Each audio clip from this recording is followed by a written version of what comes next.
ꯍꯧꯖꯤꯛ ꯑꯩꯅ ꯇꯧꯗꯣꯔꯤꯕ ꯀ꯭ꯂꯥꯁꯁꯤ time speed and distance ꯍꯥꯏꯔꯤꯕ ꯆꯦꯞꯇꯔ ꯑꯗꯨꯒꯤ ꯊꯤꯑꯣꯔꯤ ꯑꯃꯁꯨꯡ ꯊꯤꯑꯣꯔꯤ ꯇꯥꯛꯑꯅꯤ ꯑꯗꯨꯒ ꯄ꯭ꯂꯁ ꯀꯣꯏꯁꯟꯁꯤꯡꯁꯤ ꯁꯣꯜꯕ ꯇꯧꯗꯣꯏꯕ ꯀꯣꯏꯁꯟꯁꯤꯡꯁꯦ ꯁꯣꯜꯚꯤꯡ ꯇꯧꯒꯗꯧꯕꯅꯤ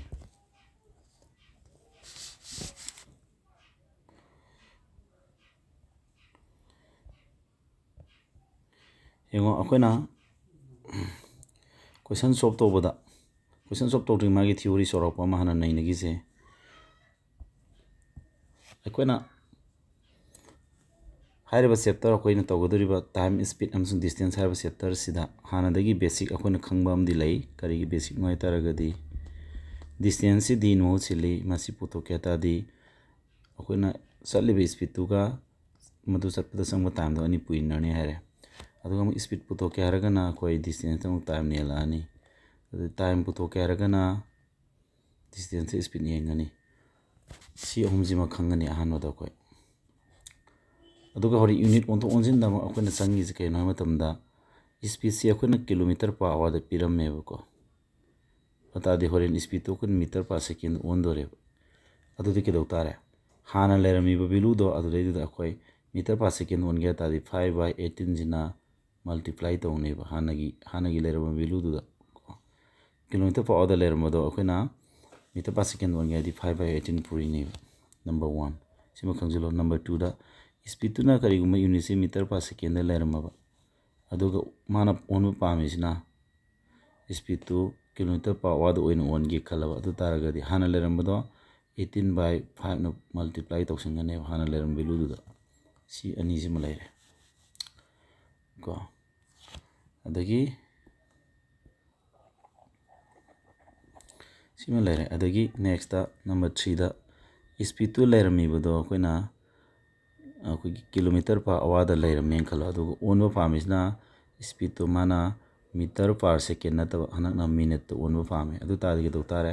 ꯍꯥꯟꯅ ꯂꯩꯔꯝꯃꯤꯕꯗꯣ ꯃꯤꯇꯔ ꯄꯔ ꯃꯤꯅꯤꯠ ꯑꯣꯟꯒꯦ ꯍꯥꯏ ꯇꯥꯔꯒꯗꯤ 50/3ꯅ ꯃꯜꯇꯤꯄ꯭ꯂꯥꯏ ꯇꯧꯒꯅꯦꯕ ꯁꯤ ꯑꯗꯨꯒ ꯅꯝꯕꯔ 4 ꯁ꯭ꯄꯤꯗꯇꯣ ꯃꯤꯇꯔ ꯄꯔ ꯃꯤꯅꯤꯠꯇ ꯑꯣꯏꯅ ꯄꯤꯔꯝꯃꯦ ꯈꯜꯂꯁꯦꯕ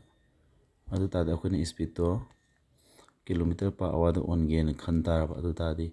3/50ꯅ ꯃꯜꯇꯤꯄ꯭ꯂꯥꯏ ꯇꯧꯅꯦꯕ ꯍꯥꯟꯅ ꯂꯩꯔꯝꯕ ꯚꯦꯂꯨꯗꯨꯗ ꯁꯤ ꯐꯣꯔꯃꯨꯂꯥ ꯃꯔꯤꯁꯤꯃꯁꯨ ꯈꯪꯖꯤꯜꯂꯣ ꯀꯣ ꯁꯤꯃ ꯂꯩꯔꯦ ꯑꯗꯒꯤ ꯁꯤ ꯕꯦꯁꯤꯛ ꯐꯣꯔꯃꯨꯂꯥ ꯉꯥꯛꯇꯅꯤꯀꯣ ꯁꯤ ꯌꯥꯝ ꯃꯔꯨ ꯑꯣꯏꯕ ꯆꯪꯕ ꯉꯥꯛꯇꯅꯤꯀꯣ ꯈ꯭ꯋꯥꯏꯗꯒꯤ ꯆꯪꯒꯜꯂꯤꯁꯦ ꯁꯤꯒꯤ ꯑꯅꯤꯁꯦ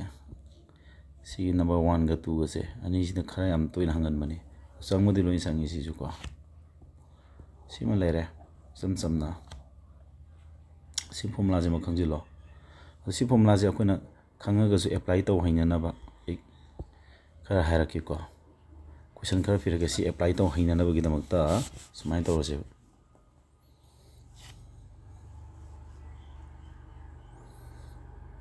ꯁꯨꯃꯥꯏꯅ ꯍꯥꯏꯔꯁꯤꯅꯦ 20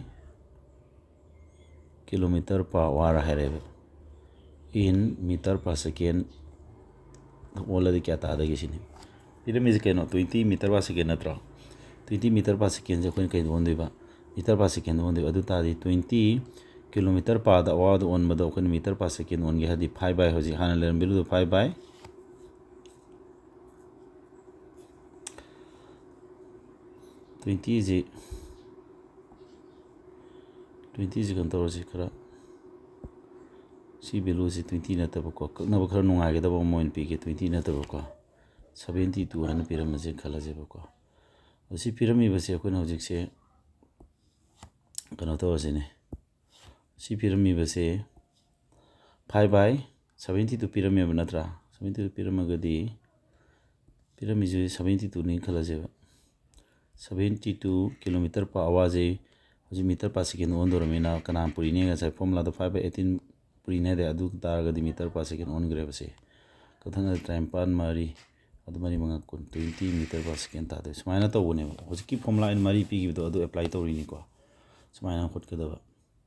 ꯈꯪꯖꯤꯜꯂꯣ ꯑꯗꯒꯤ ꯀꯣꯏꯁꯟꯗꯣ ꯁꯨꯃꯥꯏꯅ ꯍꯪꯉꯝꯃꯗꯤ ꯃꯥꯅ ꯑꯩꯈꯣꯏꯅ 40 ꯃꯤꯇꯔ ꯄꯔ ꯁꯦꯀꯦꯟꯅ ꯂꯩꯔꯝꯕꯁꯦ ꯏꯟ ꯀꯤꯂꯣꯃꯤꯇꯔ ꯄꯔ ꯑꯋꯥꯔꯗ ꯑꯣꯟꯒꯦꯅ ꯈꯟ ꯇꯥꯔꯒꯗꯤ ꯀꯃꯥꯏꯅ ꯇꯧꯒꯗꯒꯦ ꯍꯥꯏ ꯇꯥꯔꯒꯗꯤ ꯂꯩꯔꯝꯃꯤꯕ 40 ꯃꯤꯇꯔ ꯄꯔ ꯁꯦꯀꯦꯟꯁꯦ ꯑꯩꯈꯣꯏꯅ ꯀꯅꯥꯄꯨꯔꯤꯅ ꯍꯥꯏꯕꯅꯣ ꯀꯤꯂꯣꯃꯤꯇꯔ ꯄꯔ ꯑꯋꯥꯔꯗ ꯑꯣꯏꯔꯗꯤ 18/5ꯅ ꯃꯜꯇꯤꯄ꯭ꯂꯥꯏ ꯇꯧꯔꯅꯤ ꯍꯥꯏꯕꯅꯦꯕ ꯑꯗ ꯁꯤ ꯌꯨꯅꯤꯠꯁꯤ ꯁꯨꯃꯥꯏꯅ ꯂꯥꯛꯑꯅꯤ ꯑꯗꯨꯗꯤ ꯀꯤꯂꯣꯃꯤꯇꯔ ꯄꯔ ꯑꯋꯥꯔꯗ ꯑꯣꯟꯈ꯭ꯔꯅꯦꯕ ꯀꯅꯥꯄꯨꯔꯤꯕꯒꯤ 18/5 ꯄꯨꯔꯤꯕꯒꯤ ꯀꯛꯊꯠꯅꯔꯣ ꯑꯗꯨꯗꯤ ꯀꯌꯥ ꯇꯥꯔꯦ 5 9 ꯑꯗꯨ 9ꯒ 53ꯒꯗꯤ 144 ꯇꯥꯔꯦ 144 ꯀꯤꯂꯣꯃꯤꯇꯔ ꯄꯔ ꯑꯋꯥꯔ ꯁꯨꯃꯥꯏꯅ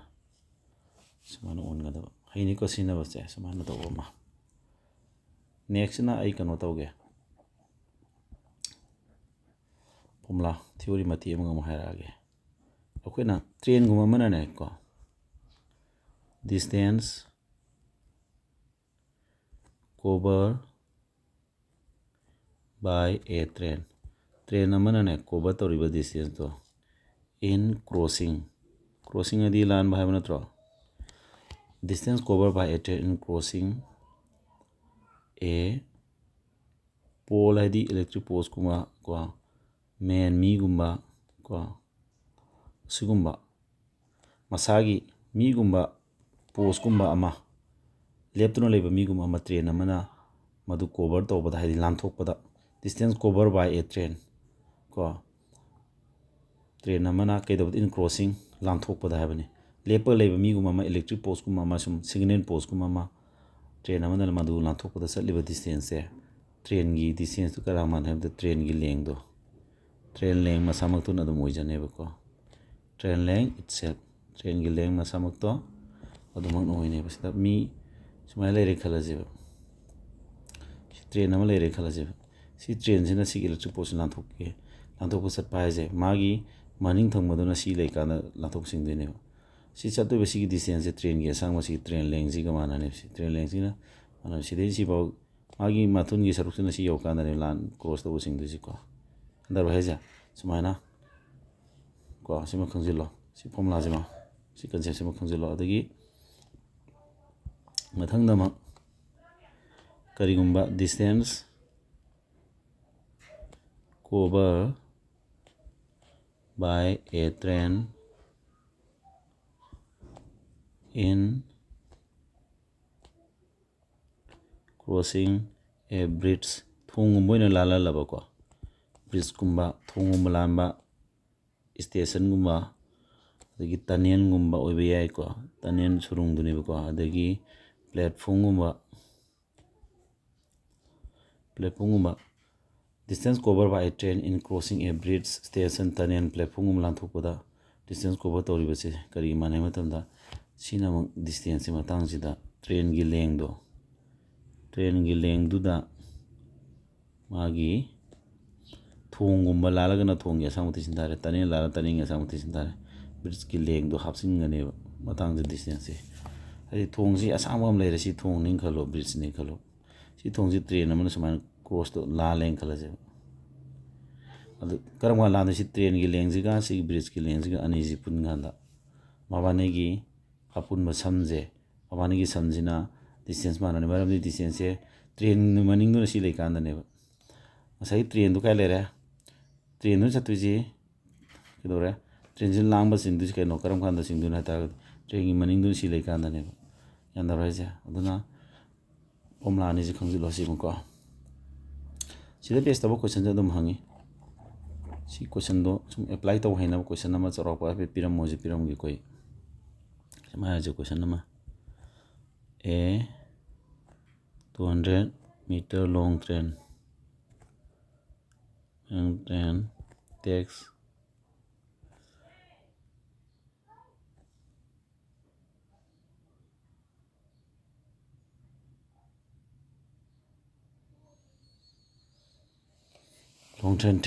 ko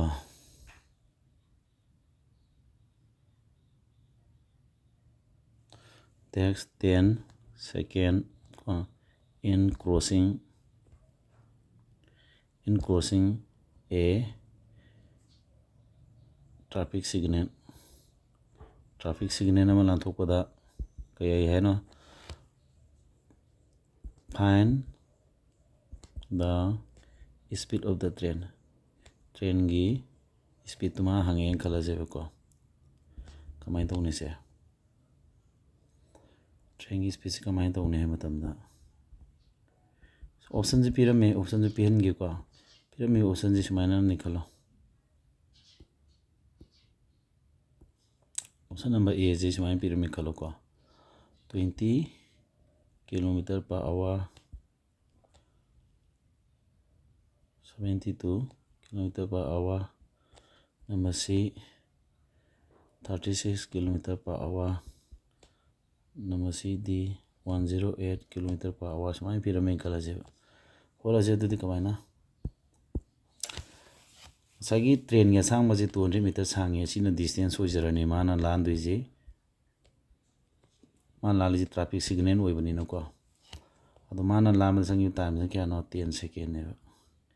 अदुदी डिस्टेंस सिगा ट्रेन की लेंग माने हेबनिना ट्रेन की लेंग दु डिस्टेंस होजरे को आइनो जि ताकि फॉर्मूला दु मतुमिना अदो सिते दखन स्पीड पुतो के दी स्पीड पुतो के दी डिस्टेंस द टाइम नि दुइनेबा डिस्टेंस 200 मीटर नत्रा अदगी टाइम दी क्या नो डिस्टेंस 200 मीटर नि टाइम दी क्या नो 10 सेकेंड ने टाइम दी 10 सेकेंड अदो कथना दी क्या था 20 मीटर पर सेकेंड तारे अदो ऑप्शन द पिरामिड जी कई द पिरामिड नो किलोमीटर पर आवर द लोइन पिरामिड नत्रा अतादे अखोइन दौदिसे किलोमीटर पर आवर द वन वन चंगीब स्पीड से 20 मीटर पर सेकेंड द लेइब तो अखोइन किलोमीटर पर आवर द ओन गे हता दी कना पुरी है 18/5 पुरी है बदो अदुगा किलोमीटर पर आवर जे इबे है अदुदी 4 18 गदे 72 ता 72 किलोमीटर पर आवर तारनि सुमाइना सुमाइन तो क्या दाइदना से हजकी आइनो इगिबा फॉर्मूला नि दे अप्लाई तोबो क्वेश्चन नम ओइबो को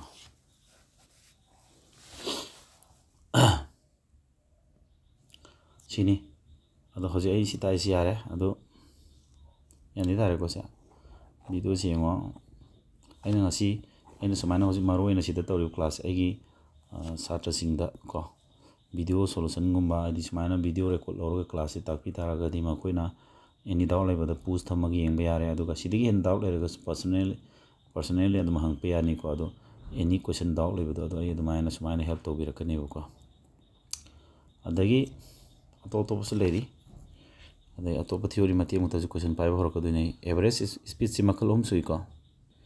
अना ओकना सुमगन कदे स्पीड से मखल हम सुई स्पीड से अहमद नॉर्मल स्पीड हाइना अमलाइनी नंबर 2 द एवरेज स्पीड हाइबा तामा मनंग तारकनी एवरेज स्पीड और एन रिलेटिव स्पीड हाइबा होंगा सी हम जी चंगकनी को हजे आई तौदुसे मारोइना इन हजे टारगेट तौरिस एवरेज स्पीड ताक्तुइनी एवरेज स्पीड ताक्तिंग द नॉर्मल स्पीड आई ताखरे नॉर्मल स्पीड सिनबजे करमांदा ताके हजे ट्रेन अमा 200 मीटर सांगबा ट्रेन अमना मी अमा क्यादा लांथोकिबैना 18 सेकेंड लांथोकी ना सॉरी हजे क्वेश्चन इन हाइबदा 10 सेकेंड लांथोई अदुदी स्पीड पुथोदी स्पीड येनरकांदा 20 मीटर पर सेकेंड तारे किलोमीटर पर आवर ओन गेदि केदवे हाइबैना 18/5 ना मंगा मारी 72 मीटर किलोमीटर पर आवर तागी बस हजिकी अंक दुने को अदुदा सिद पुथोइबे जे नॉर्मल स्पीड ने बसे अदुगा नॉर्मल स्पीड से हेना ज्ञान दानब अतोप पी यु हारग मा पानबो क्वेश्चन पी यु हारग जुसीनी हम पीगे कोई को मफम जे इम्फान नेना कसिम बाउजी 40 किलोमीटर लापिन लोर जे प्रमाण दा नुपा मना माना टाइम जे सी चटपदा माना 2 आवर संगे खलजे को therefore the tadi man speed puto are sidu puto the speed se kari wer normal isam normal speed to neba ko gi ko normal speed neba tadi 40 kilometer to da to awani aladi 20 kilometer per hour si normal speed to neba adagi question to pam da haraga su akoina nupa ma na magi 30 kilometer per hour gi speed sida gari ji thaure adu mana 2 hour thaure अतादि मा कयाम सांगना चलमनी हेता distance पुतो है सिदा पदु speed into time ने distance सिदा पल्ले सिगी speed pyramid से normal speed ने 30 किलोमीटर पर आवर से नॉर्मल स्पीड ने पर आवर है जे सि पर आवर है मखा दि इरेज खंगी को सि पर आवर जो नो सि मखा द समानी इगदमनी टाइम दि क्या नो 2 आवर अदा आवर ने यूनिट माना न गरो मथक मखा को 2 30 के 60 तावर सिगी को 60 किलोमीटर सिदा पाले जे नॉर्मल स्पीड ने सि नॉर्मल स्पीड ने को सि पुतो है सुमान नॉर्मल स्पीड ते इरा लाइबनी को खंगनी ꯍꯧꯖꯤꯛ ꯑꯩꯅ ꯇꯥꯛꯅꯤꯡꯉꯤꯁꯤꯅ ꯑꯗꯨ ꯅꯠꯇꯦ ꯑꯦꯚꯔꯦꯖ ꯁ꯭ꯄꯤꯗ ꯍꯥꯏꯁꯦ ꯀꯩꯅꯣ ꯍꯥꯏꯕꯗꯨꯅꯦꯕ ꯋꯥꯠ ꯏꯁ ꯑꯦꯚꯔꯦꯖ ꯁ꯭ꯄꯤꯗ ꯑꯦꯚꯔꯦꯖ ꯁ꯭ꯄꯤꯗ ꯃꯇꯥꯡꯁꯤꯗ ꯈꯪꯅꯕ ꯇꯧꯁꯦꯕ average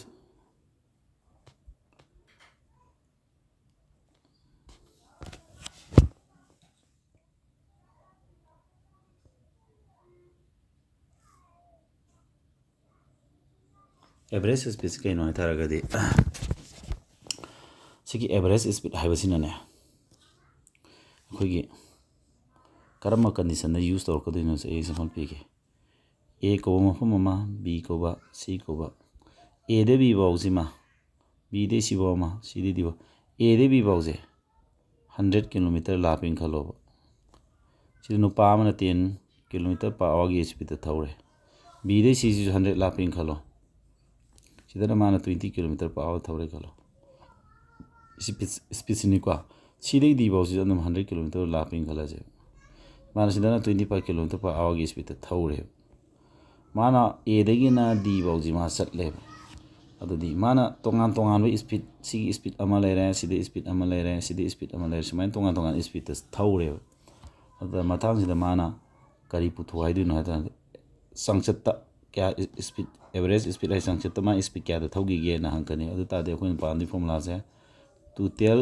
journey da mana satkiba apun ma distance total distance total time kya sangi du ni enga tar si formula je mu ka ornu ko maru yam toin hangan ba question ni star hom ga pisilu ai di star ama pi ba ni pi ba hom pi ba leben ai no hom pi du am toy hangal hai ni ko si formula pandui ni khun hotu si adu ta di pala se ba ko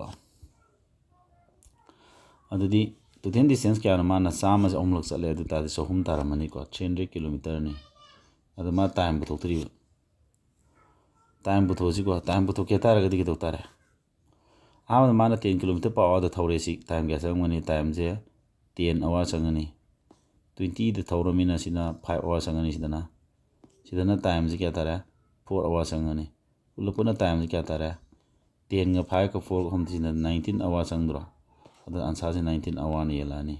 ada unit kilometer per hour lakani adu ga tha 300 ta kyan tarani 19 ni yelani adu kilometer per hour tarani kakna ba ya ba value piram gani ko aina sum praman tawjabai wani sina kakna ba ya da ba ta ba wani sumai tawdana average speed habse siguma condition da hangakani question ji ko ana question makal mayam para kan da hena kyan ta duini ai relative speed ko na tak tuini ko magi matang question khar nei no ka magi question mayam yor kan dam ta ke hoji ta ta thom magi ko ta pu di hoji ta thukun phadom manjale ta ge average speed ki loidri average speed khar ga ma haigi ge asagi hojing na ma kanu tawren khalase average speed ki matang ji ko ati amaga am haigi ge hoji formula du khangi ko average speed habdi to 10 kariba distance ta total time ni habaje manoi ka wa yadre masima ko si formula ji ma yam hangal le hare adagi am aina hanak tawdu sina kain ha matamda a dagi na b bause b dagi na c bause chap chap la pa mane ado la pa sa mane sai aina haningi ji kain ha matamda kogi a dagi na b bauga ara pa je si 100 laping khalo 100 km b de si 100 laping khalo distance se anirak thoebo ko aduga manjo manare adu ahan bagi sina mana 10 km per hour da thawreba akon bagi sina 20 km per hour da thawren khalase matang de average speed putho je average speed putho ko se akoina ne asagi ahan bai formula je si palag putho ju ye pontane badi to 10 distance kya no adu to 10 distance sama sani tareba adu to 10 time di 10 si ladi hour kya sangya 10 hour sangaba sida 20 si ladi kya sangya 5 hour sangbra pulpuna man sangi 15 hour natra adu di to 10 distance 200 sida 15 jini yelo adu kya tara adu kakne habra sa manga ka di ahum manga ka di manga nifu 40/3 km per hour tani hojiki gano se average speed se sumai tani to 10 distance by to 10 time adubo aina hoji noida haidu se atai kem nate akoina kano je akoigi hoji tagiban sa du ne kawde ko hoji ki ansa du kya ba mayam tagibodo hoji tariban sa du 40/3 km per hour ta sima kawrono aina hoji tawdu sin ano formula among laktor average speed se formula ama la ane ꯀꯔꯤ ꯐꯣꯔꯃꯨꯂꯥꯅꯣ ꯍꯥꯏꯇꯥꯔꯗꯤ ꯀꯔꯤꯒꯨꯝꯕ ꯃꯥꯅ ꯆꯠꯂꯤꯕ ꯗꯤꯁꯇꯦꯟꯁꯁꯦ ꯑꯅꯤꯔꯛ ꯊꯣꯛꯅ ꯆꯠꯂꯕ distance ꯑꯃ ꯂꯩꯔꯦ ꯁꯤꯗ ꯗꯤꯁꯇꯦꯟꯁ ꯑꯃꯒ ꯂꯩꯔꯦ ꯍꯥꯏꯔꯤꯕ ꯗꯤꯁꯇꯦꯟꯁ ꯑꯅꯤ ꯊꯣꯛꯅ ꯆꯠꯂꯕ ꯑꯗꯨ ꯗꯤꯁꯇꯦꯟꯁ ꯑꯅꯤꯗꯨ ꯁꯦꯝ ꯑꯣꯏꯔ ꯃꯥꯟꯅꯔꯕ ꯑꯗꯨꯇꯥꯔꯗꯤ ꯑꯦꯚꯔꯦꯖ ꯁ꯭ꯄꯤꯗꯁꯦ ꯐꯣꯔꯃꯨꯂꯥꯁꯦ ꯉꯁꯥꯏꯒꯤ ꯁꯤ ꯃꯊꯛꯀꯤ ꯐꯣꯔꯃꯨꯂꯥꯁꯤꯕꯨꯗꯤ ꯄꯥꯟꯗꯣꯏꯅꯤ ꯁꯤꯗꯒꯤ ꯁꯥꯗꯣꯔꯛꯄ ꯐꯣꯔꯃꯨꯂꯥ ꯑꯃꯈꯛ ꯐꯪꯉꯦꯕ ꯀꯔꯤ ꯐꯣꯔꯃꯨꯂꯥꯅꯣ ꯍꯥꯏꯇꯥꯔꯒꯗꯤ ꯗꯤꯁꯇꯦꯟꯁꯁꯨ ꯌꯥꯎꯍꯟꯕꯗ 2 ꯏꯟꯇꯨ ꯁ꯭ꯄꯤꯗ ꯑꯅꯤꯗꯨ ꯄꯨꯔꯤꯅꯔꯕ ꯃꯈꯥꯗ ꯁ꯭ꯄꯤꯗ ꯑꯅꯤꯗꯨ ꯁꯝ ꯇꯧꯕ ꯁꯤ ꯑꯗꯨꯝ ꯇꯥꯅꯦꯕ ꯀꯔꯝꯕ ꯀꯟꯗꯤꯁꯟꯗ ꯄꯥꯟꯗꯣꯏꯅꯣ ꯁꯤꯒꯤ ꯐꯣꯔꯃꯨꯂꯥ ꯃꯈꯥꯏꯁꯦ ꯍꯥꯏꯇꯥꯔꯒꯗꯤ ꯃꯥꯅ ꯆꯠꯂꯤꯕ ꯗꯤꯁꯇꯦꯟꯁꯇꯣ ꯑꯅꯤꯔꯛꯈꯛ ꯊꯣꯛꯀꯗꯕ ꯑꯍꯨꯝ ꯊꯣꯛ ꯌꯥꯗꯦꯀꯣ ꯑꯅꯤ ꯊꯣꯛꯀꯗꯧꯅꯤ ꯑꯗꯨꯒ ꯗꯤꯁꯇꯦꯟꯁ ꯑꯅꯤꯃꯛꯇꯨ ꯃꯥꯟꯅꯕ 100 ꯑꯣꯏꯔꯦ ꯃꯥꯟꯅꯗ꯭ꯔꯣ ꯑꯗꯨ ꯁ꯭ꯄꯤꯗꯇꯤ ꯃꯥꯟꯅꯒꯦꯔꯥ ꯃꯥꯟꯅꯔꯣꯏꯔꯥ ꯑꯗꯨꯃꯥꯏꯅ ꯄꯤꯔꯝꯃꯕ ꯑꯗꯨ ꯇꯥꯔꯒꯗꯤ ꯁꯤ ꯐꯣꯔꯃꯨꯂꯥ ꯄꯥꯟꯖꯔꯦꯕꯅꯦ ꯑꯗꯨꯗꯤ ꯇꯧꯔꯣ 2 ꯏꯟꯇꯨ ꯁ꯭ꯄꯤꯗ 1ꯗꯤ ꯀꯌꯥꯅꯣ 10 ꯀꯤꯂꯣꯃꯤꯇꯔ ꯄꯔ ꯑꯋꯥꯔ ꯂꯩꯔꯦ ꯁ꯭ꯄꯤꯗ 2ꯗꯤ ꯀꯌꯥꯅꯣ 20 ꯁꯨꯃꯥꯏꯅ ꯇꯧꯔꯒ ꯃꯈꯥꯗ ꯇꯤꯁꯤꯟꯅꯅꯦꯕ ꯅꯠꯇ꯭ꯔꯣ 10ꯒ 20 ꯇꯤꯁꯤꯟꯅꯔꯣ ꯀꯌꯥ ꯇꯥꯔꯦ ꯃꯊꯛꯁꯤ ꯃꯈꯥ 30 ꯃꯊꯛꯅ 2 ꯏꯟꯇꯨ 10 ꯏꯟꯇꯨ 20 ꯀꯛꯊꯠꯅꯔꯗꯤ 2 ꯑꯗꯨ ꯃꯊꯛꯁꯤ ꯀꯌꯥ ꯇꯥꯔꯦ 40 ꯇꯥꯔꯦ ꯃꯈꯥꯗꯅ ꯀꯌా ꯇꯥꯔꯦ 3 ꯇꯥꯔꯦ ꯑꯗꯨꯝ ꯆꯞ ꯃꯥꯟꯅꯕ ꯐꯣꯟ ꯇꯥꯗ꯭ꯔꯣ ꯁꯤ ꯐꯣꯟ ꯉꯁꯥꯏꯒꯤ ꯐꯣꯟꯗꯨꯅꯤ ꯁꯤꯅ ꯍꯧꯖꯤꯛ ꯐꯣꯟꯗꯨ ꯆꯞ ꯃꯥꯟꯅꯗ꯭ꯔꯣ ꯉꯁꯥꯏ ꯁꯤ ꯐꯣꯔꯃꯨꯂꯥ ꯄꯥꯜꯂꯁꯨ ꯁꯤ ꯐꯣꯔꯃꯨꯂꯥ ꯄꯥꯜꯂꯁꯨ ꯃꯥꯟꯅꯔꯦ ꯑꯗꯨꯅ ꯑꯩꯅ ꯍꯥꯏꯅꯤꯡꯉꯤꯁꯤ ꯀꯩꯅꯣ ꯑꯅꯧꯕ ꯐꯣꯔꯃꯨꯂꯥ ꯑꯃ ꯐꯪꯉꯦꯕ ꯀꯔꯤꯒꯨꯝꯕ ꯆꯠꯂꯤꯕ ꯗꯤꯁꯇꯦꯟꯁ ꯑꯅꯤꯗꯣ ꯃꯥꯟꯅꯔꯀꯥꯟꯗꯗꯤ ꯁꯤ ꯐꯣꯔꯃꯨꯂꯥꯁꯤ ꯄꯥꯟꯒꯗꯧꯅꯤ ꯑꯗꯨ ꯅꯠꯇ꯭ꯔꯗꯤ ꯄꯥꯟ ꯌꯥꯗꯦ ꯉꯁꯥꯏ ꯐꯣꯔꯃꯨꯂꯥ ꯃꯊꯛꯀꯤꯁꯤ ꯑꯗꯨꯝ ꯄꯥꯟꯗꯧꯅꯤ ꯍꯥꯏꯔꯦꯕ ꯑꯩꯈꯣꯏꯅ ꯁꯨꯃꯥꯏꯅ ꯇꯧꯗꯅ ꯑꯩ ꯑꯦꯚꯔꯦꯖ ꯁ꯭ꯄꯤꯗꯀꯤꯁꯤ ꯅꯣꯏ ꯒ꯭ꯌꯥꯟ ꯇꯥꯔꯝꯃꯅꯤꯅ ꯈꯜꯂꯦ ꯍꯣꯔꯦꯟ ꯀꯣꯏꯁꯟ ꯅꯩꯅꯔꯀꯥꯟꯗꯁꯨ ꯍꯦꯟꯅ ꯒ꯭ꯌꯥꯟ ꯇꯥꯔꯛꯈꯤꯅꯤ ꯑꯦꯚꯔꯦꯖ ꯁ꯭ꯄꯤꯗ ꯄꯥꯟꯕ ꯑꯃꯒ ꯍꯥꯏꯒꯦ ꯅꯨꯄꯥ ꯑꯃꯅ ꯌꯨꯝꯗꯒꯤ ꯍꯥꯎꯁꯇꯒꯤꯀꯣ ꯁ꯭ꯀꯨꯜ ꯐꯥꯎꯁꯤ ꯆꯠꯂꯦꯕ ꯍꯥꯎꯁꯇꯒꯤꯅ ꯁ꯭ꯀꯨꯜ ꯐꯥꯎꯁꯤ ꯃꯥꯅ ꯑꯍꯥꯟꯕꯗ ꯁ꯭ꯄꯤꯗꯁꯤ S1ꯗ ꯆꯠꯂꯦꯕ ꯃꯌꯨꯝꯗꯒꯤ ꯁ꯭ꯀꯨꯜ ꯐꯥꯎ ꯆꯠꯂꯨꯔꯦ ꯑꯗ ꯍꯜꯂꯛꯄꯗꯅ ꯃꯌꯨꯝꯗ ꯀꯩꯗꯧꯕ ꯁ꯭ꯄꯤꯗ 2ꯁꯤꯗ ꯑꯃꯨꯛ ꯍꯜꯂꯛꯑꯦꯕ ꯆꯠꯊꯣꯛ ꯆꯠꯁꯤꯟꯀꯣ ꯌꯨꯝꯗꯒꯤ ꯁ꯭ꯀꯨꯜ ꯑꯃꯨꯛ ꯆꯠꯂꯨꯕ ꯑꯃꯨꯛ ꯍꯜꯂꯛꯄ ꯃꯥꯅ ꯇꯧꯔꯤꯁꯤꯀꯣ ꯍꯟꯒꯠ ꯍꯟꯊꯅꯦ ꯃꯥꯅ ꯇꯧꯔꯤꯁꯤ ꯅꯠꯇ꯭ꯔꯥ ꯑꯗꯨ ꯇꯥꯔꯒꯗꯤ ꯁꯤ ꯃꯇꯥꯡꯁꯤꯗ ꯑꯍꯥꯟꯕꯗ ꯆꯠꯈꯤꯕ ꯗꯤꯁꯇꯦꯟꯁ ꯌꯨꯝꯗꯒꯤ ꯁ꯭ꯀꯨꯜ ꯍꯜꯂꯛꯄꯁꯤ ꯁ꯭ꯀꯨꯜꯗꯒꯤ ꯌꯨꯝꯐꯥꯎ ꯗꯤꯁꯇꯦꯟꯁ ꯑꯅꯤ ꯃꯥꯟꯅꯗ꯭ꯔꯥ ꯑꯗꯨ ꯃꯇꯥꯡꯁꯤꯗ ꯑꯦꯚꯔꯦꯖ ꯁ꯭ꯄꯤꯗꯇꯤ ꯀꯔꯝꯕ ꯐꯣꯔꯃꯨꯂꯥ ꯄꯥꯟꯅꯤ ꯃꯊꯛꯀꯤ ꯑꯍꯥꯟꯕꯩꯗ ꯄꯥꯟꯗꯣꯏꯔꯥ ꯑꯀꯣꯟꯕꯩ ꯄꯥꯟꯗꯣꯏꯔꯥ ꯗꯤꯁꯇꯦꯟꯁ ꯑꯅꯤꯗꯨ ꯃꯥꯟꯅꯔꯕ ꯗꯤꯁꯇꯦꯟꯁꯇꯣ ꯑꯅꯤꯈꯛꯇꯒꯤ ꯍꯦꯟꯕ ꯌꯥꯗꯦ ꯍꯥꯏꯕꯅꯤ ꯑꯗꯨ ꯇꯥꯔꯗꯤ ꯑꯀꯣꯟꯕꯩ ꯐꯣꯔꯃꯨꯂꯥ ꯄꯥꯟꯅꯤ ꯍꯥꯏꯗ꯭ꯔꯣ ꯁꯤꯁꯨ ꯌꯥꯔꯅꯤ ꯑꯗꯨꯗꯤ ꯑꯀꯣꯟꯕꯩ ꯐꯣꯔꯃꯨꯂꯥꯗ ꯁꯨꯃꯥꯏꯅ ꯄꯥꯟ ꯇꯥꯔꯦ ꯁꯤ ꯃꯇꯥꯡꯁꯤꯗꯁꯨ ꯃꯥꯅ ꯆꯠꯂꯤꯁꯦ ꯑꯃꯨꯛ ꯍꯟꯒꯠ ꯍꯟꯊꯅꯦꯕ ꯃꯌꯨꯝꯗꯒꯤ ꯁ꯭ꯀꯨꯜꯗꯒꯤ ꯃꯌꯨꯝ ꯍꯥꯏꯗꯤ ꯗꯤꯁꯇꯦꯟꯁ ꯑꯅꯤꯗꯨ ꯃꯥꯟꯅꯐꯝ ꯊꯣꯛꯇ꯭ꯔꯣ ꯑꯗꯨ ꯇꯥꯔꯗꯤ ꯁꯤ ꯄꯥꯟꯕ ꯌꯥꯏ ꯁꯤꯃꯁꯨ ꯈꯪꯖꯤꯜꯂꯣ ꯁꯨꯝꯕ ꯃꯇꯥꯡꯁꯤ ꯑꯗꯣ ꯑꯦꯚꯔꯦꯖ ꯁ꯭ꯄꯤꯗꯁꯦ ꯑꯩ ꯍꯩꯔꯦꯅ ꯈꯜꯂꯦ ꯃꯊꯪꯗ ꯔꯤꯂꯦꯇꯤꯞ ꯁ꯭ꯄꯤꯗꯀꯤ ꯃꯇꯥꯡꯗ ꯑꯃꯨꯛ ꯍꯥꯏꯔꯁꯦ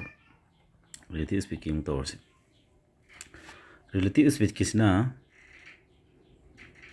ꯔꯤꯂꯦꯇꯤꯞ ꯁ꯭ꯄꯤꯗ ꯃꯈꯜ ꯑꯍꯨꯝꯅꯤ ꯔꯤꯂꯦꯇꯤꯞ ꯁ꯭ꯄꯤꯗꯁꯤ ꯀꯔꯝꯕ ꯀꯟꯗꯤꯁꯟꯗ ꯄꯥꯟꯅꯤ ꯍꯥꯏꯕ ꯃꯇꯝꯗ ꯔꯤꯂꯦꯇꯤꯞ ꯁ꯭ꯄꯤꯗ ꯄꯥꯟꯕꯁꯤ ꯀꯟꯗꯤꯁꯟ ꯑꯅꯤ ꯂꯩ ꯀꯣ ꯁꯦꯝ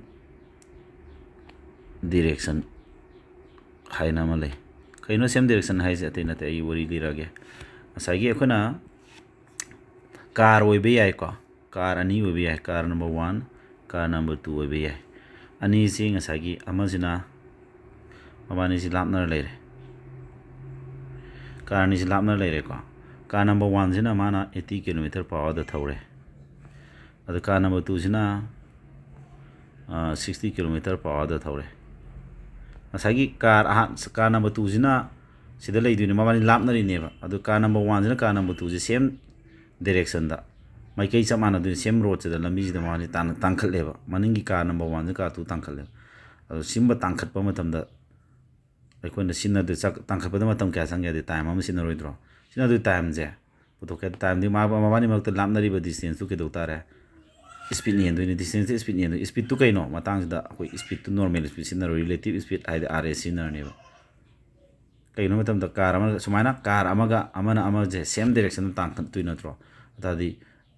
ꯃꯇꯥꯡꯁꯤ ꯔꯤꯂꯦꯇꯤꯞ ꯁ꯭ꯄꯤꯗ ꯁꯤꯖꯤꯟꯅꯅꯤ ꯍꯥꯏꯕꯅꯤ ꯑꯗꯨꯅ ꯔꯤꯂꯦꯇꯤꯞ ꯁ꯭ꯄꯤꯗꯁꯦ ꯑꯩꯈꯣꯏꯅ ꯁ꯭ꯄꯤꯗ ꯑꯅꯤꯁꯦ ꯈꯥꯏꯗꯣꯛꯅꯅꯦꯕ ꯁ꯭ꯄꯤꯗ 1ꯗꯒꯤ ꯁ꯭ꯄꯤꯗ 2 ꯍꯥꯏꯗꯤ ꯑꯆꯧꯕꯗꯒꯤ ꯃꯆꯥ ꯈꯥꯏꯗꯣꯛꯅꯅꯦꯕ ꯁꯦꯝ ꯗꯤꯔꯦꯛꯁꯟ ꯁꯨꯝꯕ ꯆꯠꯀꯥꯟꯁꯤꯗ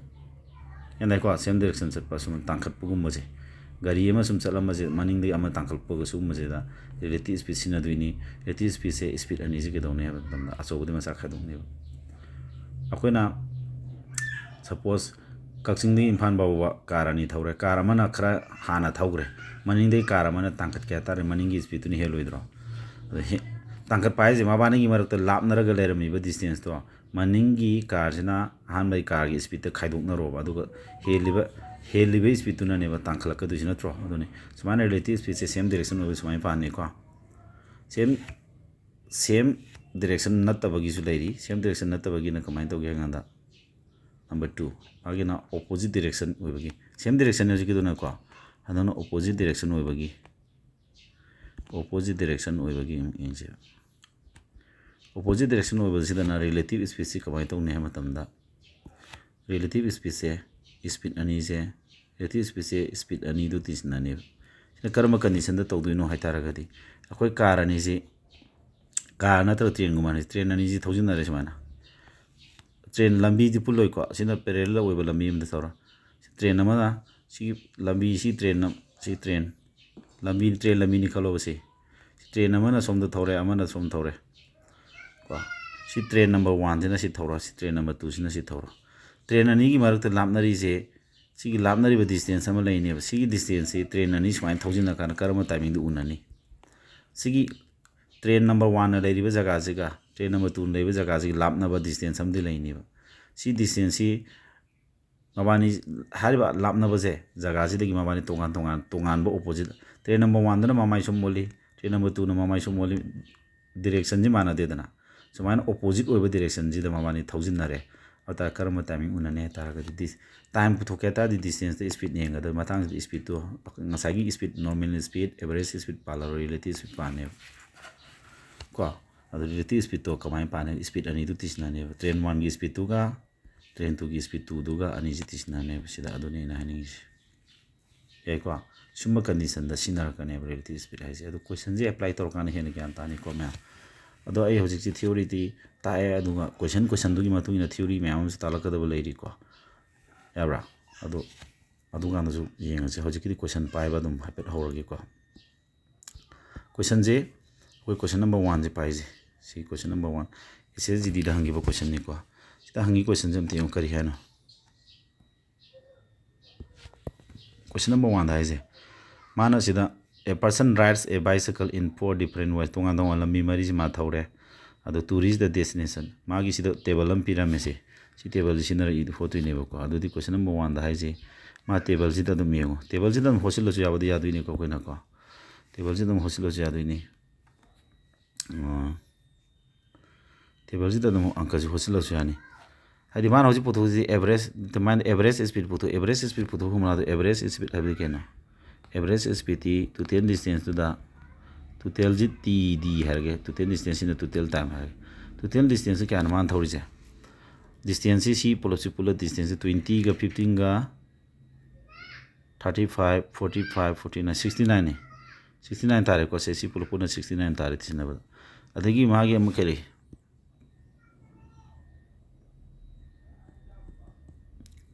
ꯑꯗꯨꯒ ꯑꯃꯨꯛ ꯃꯥꯒꯤ ꯑꯃꯨꯛ ꯀꯔꯤ ꯇꯣꯇꯦꯜ ꯇꯥꯏꯝ ꯄꯨꯊꯣꯛꯇ꯭ꯔꯤ ꯇꯥꯏꯝ ꯄꯨꯊꯣꯛꯀꯦꯗꯤ ꯁꯤꯒꯤ ꯁ꯭ꯄꯤꯗꯁꯤꯅ ꯁꯤꯒꯤ ꯗꯤꯁꯇꯦꯟꯁ ꯊꯧꯕꯗꯤ ꯇꯥꯏꯝ ꯀꯌꯥ ꯆꯪꯉꯤ ꯁꯤꯗ ꯇꯥꯏꯝ 5ꯅ 20 ꯍꯦꯜꯂꯗꯤ 4 ꯑꯋꯥꯔ ꯆꯪꯗ꯭ꯔꯥ ꯇꯥꯏꯝꯁꯤ 4 ꯑꯋꯥꯔ ꯑꯃ ꯂꯩꯔꯦ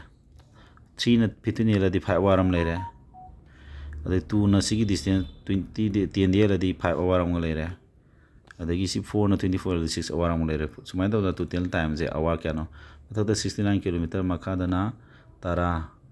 13 10 20 ꯑꯋꯥꯔ ꯂꯩꯔꯦ ꯑꯗꯣ ꯑꯟꯁꯥꯔꯁꯦ ꯁꯨꯃꯥꯏꯅ ꯂꯥꯛꯑꯅꯤ 20ꯁꯤꯅ 69 ꯌꯦꯜꯂꯅꯤ 20ꯅ 69 ꯌꯦꯜꯂꯗꯤ ꯑꯩꯈꯣꯏ ꯂꯣꯏ ꯌꯦꯜꯂꯨꯅꯣ ꯑꯍꯥꯟꯕꯗ 3ꯗ ꯈꯤꯇꯪ ꯍꯦꯟꯕ ꯑꯃ ꯆꯠꯀꯅꯤ ꯑꯟꯁꯥꯔ 3ꯗ ꯈꯤꯇꯪ ꯍꯦꯟꯕ ꯑꯃ ꯊꯤꯔꯣ 3ꯗ ꯈꯤꯇꯪ ꯍꯦꯟꯕꯗ ꯑꯣꯞꯁꯟ ꯑꯃ Bꯁꯤ ꯅꯠꯇ꯭ꯔꯣ ꯁꯨꯃꯥꯏꯅ ꯇꯧꯔꯒ ꯑꯣꯞꯁꯟ ꯗꯥꯏꯔꯦꯛ ꯌꯦꯟꯅꯕꯤꯗ ꯑꯣꯞꯁꯟꯒꯤ ꯂꯣꯖꯤꯛ ꯁꯤꯖꯤꯟꯅꯔꯣ ꯑꯣꯞꯁꯟ ꯇ꯭ꯔꯤꯛ ꯍꯥꯏꯇꯥꯔꯦꯀꯣ ꯁꯨꯃꯥꯏꯅ ꯁꯤꯖꯤꯟꯅꯔꯒ ꯑꯟꯁꯥꯔꯁꯦ 3ꯗꯒꯤ ꯈꯤꯇꯪ ꯍꯦꯟꯕ ꯊꯤꯔꯣ ꯑꯗꯨꯗꯤ ꯌꯦꯟꯗ꯭ꯔꯁꯨ 3.45ꯁꯦ ꯑꯗꯨꯝ ꯇꯥꯔꯝꯃꯅꯤ ꯃꯔꯝꯗꯤ 3ꯗꯒꯤ ꯈꯤꯇꯪ ꯍꯦꯟꯕꯗꯤ ꯌꯥꯎꯗꯦꯕ 4ꯗꯤ ꯑꯃꯨꯛ ꯆꯠ ꯌꯥꯔꯣꯏꯗꯅ ꯑꯗꯨ 4ꯗꯤ ꯆꯠ ꯌꯥꯔꯣꯏ ꯍꯥꯏꯗꯤ 24ꯖꯗꯤ 80ꯅꯦꯕ ꯅꯠꯇ꯭ꯔꯣ ꯃꯊꯛꯁꯤ 80ꯁꯨ ꯌꯧꯗꯦ ꯑꯗꯣ 3ꯗꯤ ꯈꯤꯇꯪ ꯍꯦꯟꯅꯦꯕ 23ꯖꯗꯤ ꯀꯌꯥꯅꯣ 23ꯖꯗꯤ 60 ꯅꯠꯇ꯭ꯔꯣ ꯃꯊꯛꯇ ꯂꯩꯔꯤꯁꯤ 60ꯗꯩꯗꯤ ꯈꯤꯇꯪ ꯍꯦꯜꯂꯤ 80ꯗꯩꯗꯤ ꯄꯤ ꯑꯗꯨꯗꯤ 3ꯗꯒꯤꯗꯤ ꯈꯤꯇꯪ ꯍꯦꯟꯕ ꯊꯤꯌꯨ ꯍꯥꯏꯕꯅ ꯑꯗꯨꯗꯤ ꯁꯤꯅꯦꯕ ꯁꯨꯃꯥꯏꯅ ꯇꯧꯔꯒ ꯑꯣꯞꯁꯟ ꯆꯦꯛ ꯇꯧꯔꯒ ꯂꯣꯏꯁꯤꯟꯕ ꯌꯥꯔꯦ ꯀꯣꯏꯁꯟ ꯅꯝꯕꯔ 1ꯁꯤꯀꯣ ꯌꯥꯝ ꯒ꯭ꯌꯥꯟ ꯇꯥꯕ ꯅꯠꯇ꯭ꯔꯣ ꯇꯥꯗ꯭ꯔꯗꯤ ꯇꯥꯗꯦ ꯍꯥꯏꯌꯨꯀꯣ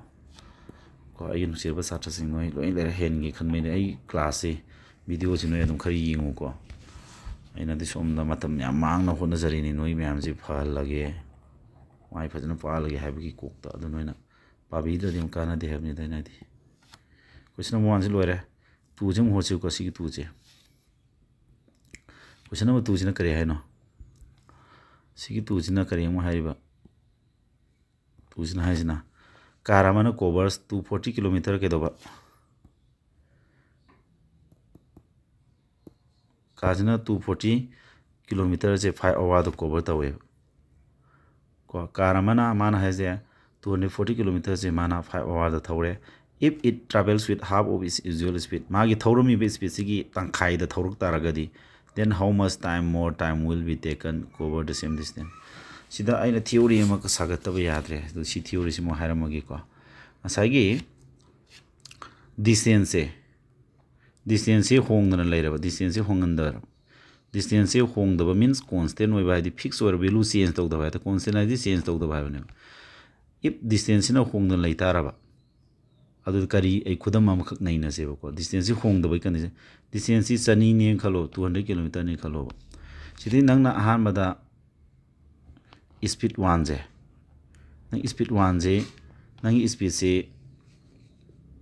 nang speed se nang speed 1 je nang na khano thori khalo 40 km per hour da thori khalo sigi 200 km la pa 40 km per hour thori nang time kya sangani nang chang du time se kya nam tharo 40 km per hour sala di nang kya sangya pung manga sango da 5 hour sango idro hariba speed se nang hariba distance nang speed 2 se 50 km per hour da thoro ba nang na ko 50 km per hour thoro adu ta di nang time kya sangani nang chang du 4 hour sango idra ina haningi ja sangdra ata di speed ani gi ratio boto speed 1 ga speed 2 gi ratio kya no speed 1 ga speed 2 gi ratio se 40 ga 50 gi ratio di 4:5 ta dra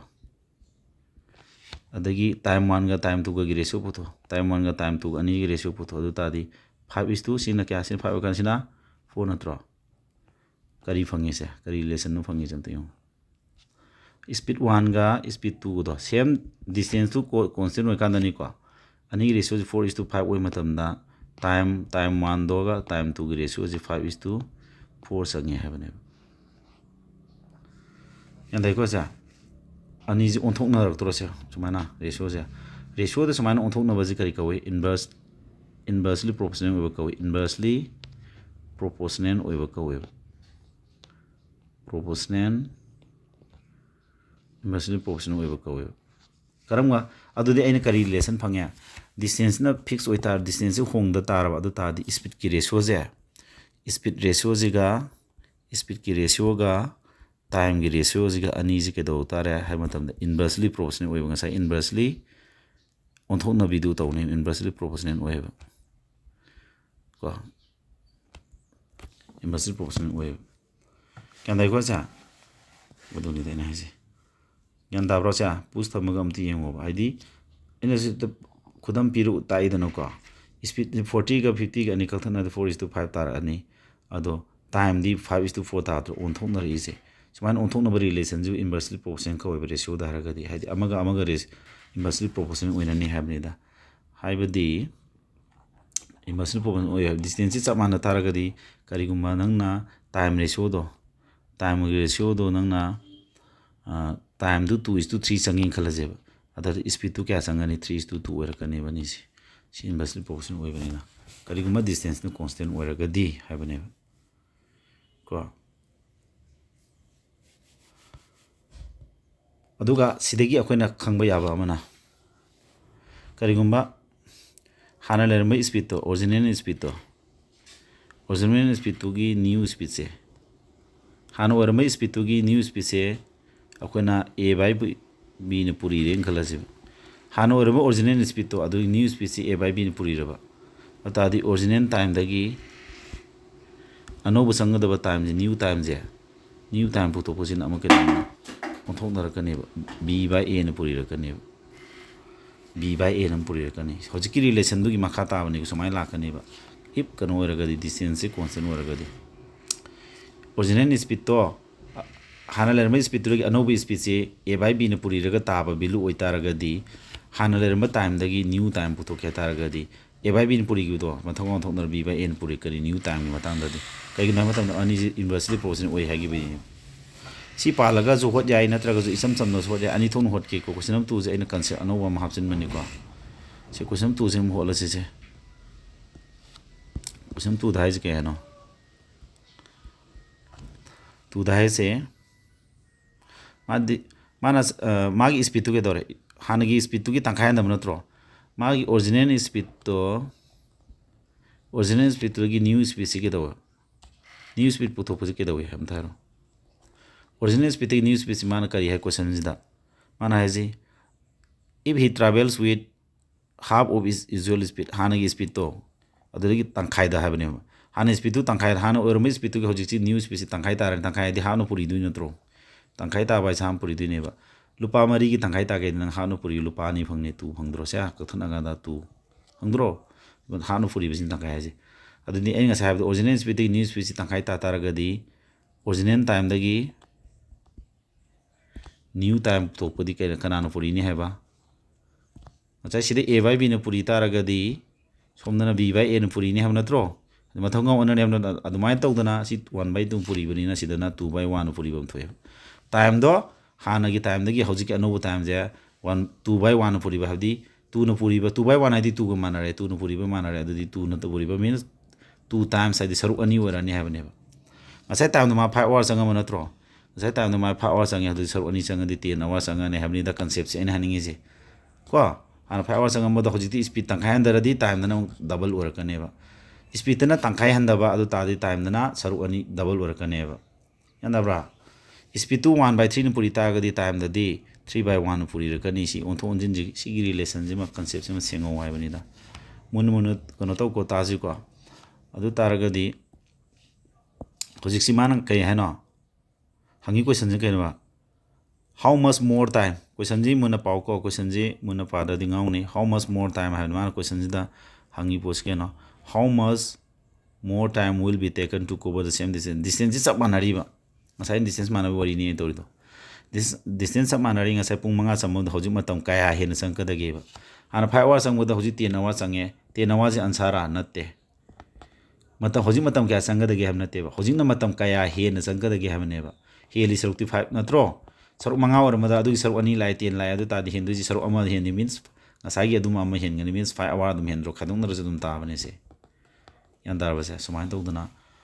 si holu natre haraga su khra line na si concept khangu dro su nang hot pya ba haraga di adumai no holo su yare nang na hoji mana firami ji question number 2 da haji distance 240 km ne ba ko time duna 5 hour ne ba adu karam speed ta thormane speed puto ke di distance da time ne loidro time di 5 na tro 5 ne la di kya sangya manga mari kun ni fu manga ni pa 48 km per hour ta dro mai speed cha hoji ma speed tu hoji or mi bisida gi mana new speed now speed tu kya ta re 48 km per hour di tangkhai ta re hamina kana puri ta re tangkhai di hanu puri roidro 24 km ta dro sigi speed si da mana thore adu ta di hoji new time du kya sangya now hoji time du kari warani time bu to kiding asai distance tu da same distance having same distance to the hoji ki speed anu usini yen lo hoji anu usang ba time do khangani natra adu di 10 ta da bra sia adu 10 hour ta re natra ta di hoji han waram ba time na 5 hour ni hoji waram ba time na kya no 10 hour ni han 5 hour waram hoji 10 hour sangi adu di hengalei ba time da ham natra 5 hour henga tro sumai polo su yai aina nga sagi concept ama sing na ba ama du su ta ambai wani yam gyan tari ko se simalere ko pungkham di hengre gi ji ko nai pus thama dum yengo question number mathang yong to se mathang question number 3 to se 3 jam yeng ji ko 3 da kari hai no mun paro 3 da hai ji ke no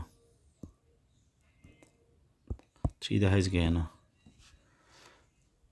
question 3 da hai ji ke no tu pa mana distance ama scooter na 64 km per hour thore adu halak bana 16 km per hour da satki bidana ke doba satki bidana 64 km per hour da sat thogi ba halak bidana ke doba halak bidana 16 km per hour gi speed ta hale adu ma puto hajna average speed for the whole journey mana salib journey is the average speed puto hai sida average speed puto ko formula je asai du karma pane satki bagi distance ga halko distance mana dro adu ta de kari no khin to du se average speed